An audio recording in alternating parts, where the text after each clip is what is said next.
This one is the Warlords of Woodmyst, Part 4, Book 4 of the Woodmyst Chronicles. What can I say about this one? It picks up about 10 years after their heir of Woodmyst and sort of leaves the door open for the books that are yet to come from Book 5 onwards.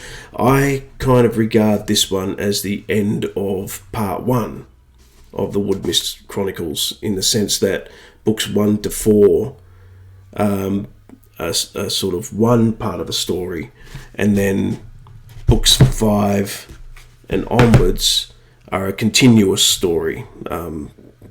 So they all run into each other.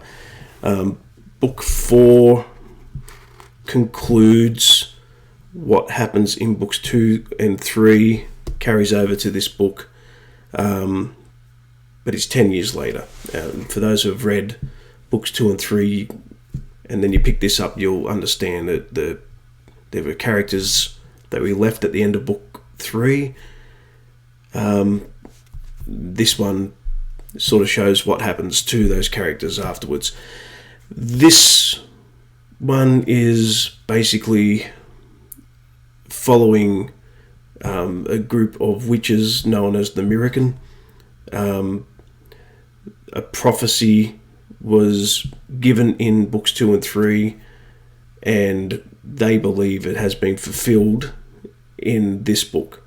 And so in order to establish the reign of the one that they've got the prophecy over, they've now decided to go to war and get revenge on some people that made it a bit hard for them in the other 2 books.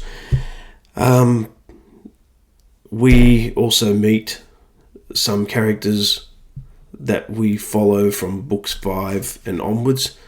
But for me, the way that I interpret what I've written is books 1, 2, 3 and 4 are establishing Woodmyst so that we can then get into the story of 5, 6, 7, 8, 9 and 10.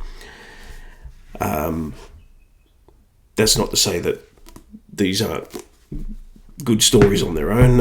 I think they are. I've had so much fun writing this particular book, as well as the previous books to this one.